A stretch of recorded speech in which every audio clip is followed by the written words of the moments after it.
We've discovered that theater is a place that everyone is accepted. Each person that I met there really ingratiated me into this community and just took me under their wing. Didn't have any friends out here. It was just my grandparents.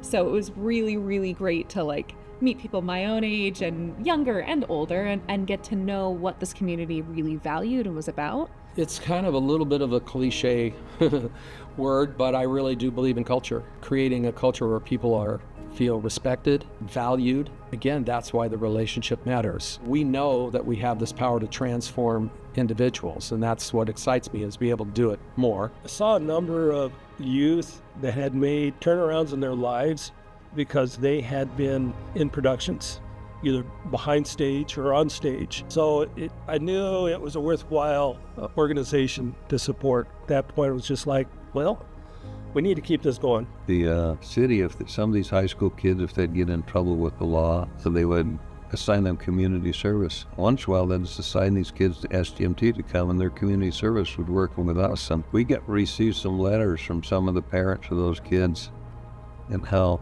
SGMT saved their lives.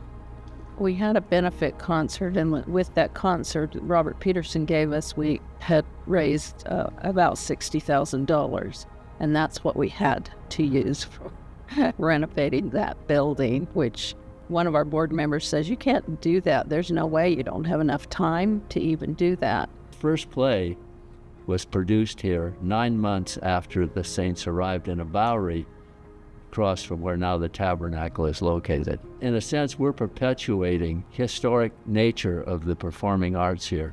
But the reason it's significant to our community today is because with the tremendous growth that we're having, the only way that we maintain the community values that we all treasure is to allow these people who move in to be part of the community.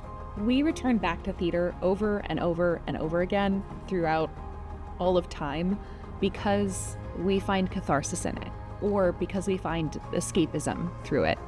And when we connect with stories, we are able to see that side of our own lives that maybe we've blocked out, or maybe we haven't explored yet and we want to. Especially with Theater in the Round, when it is so intimate, it allows us to see the details of somebody's life and their expression, and that closeness really, really is a special, special thing. I think what we're doing is really significant in our community. Everyone cooperated with each other to build this city.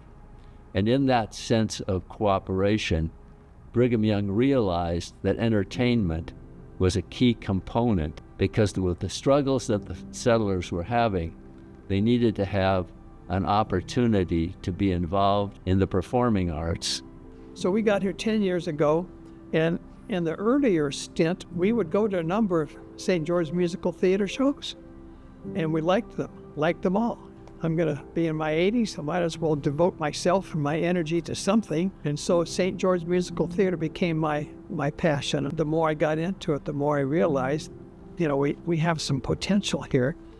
We can't continue to do what we do in the Opera House. We need to have our own home, our own theater. And so we just decided, well, let's see what we can do. We were this little secret, and then people found out, and then they couldn't wait to share it with other people. Your customers, it's not a risk for them to buy a ticket. They know what to expect, and then if you're really doing it right, they can't wait to share it with their friends and family and neighbors. And that's what has happened. There are so many people involved from all different sides of the working operations of this, but also from the community. There's so many people that are excited about this theater.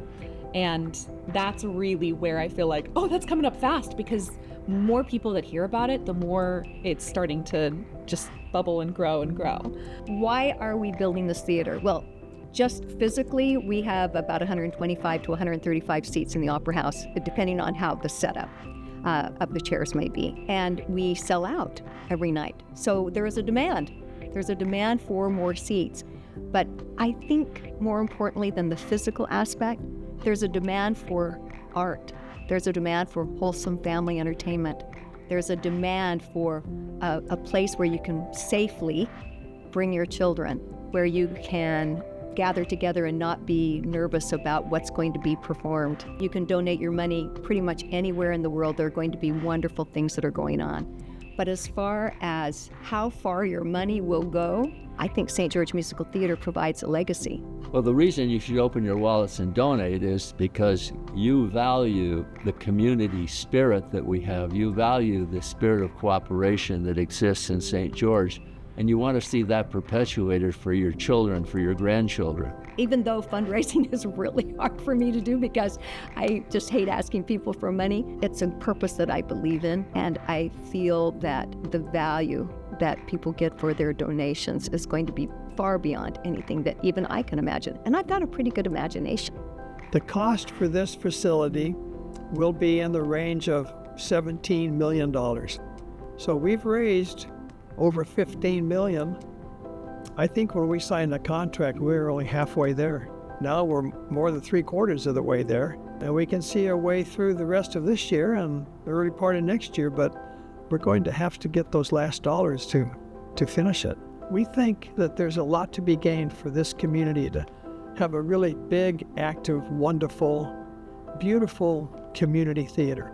To everybody out in the audience, whatever you've donated, whatever you've contributed, we could not do it without you, and we appreciate every single person that's been part of our success, and we hope to live up to the trust that you've given us and continue to do what we do.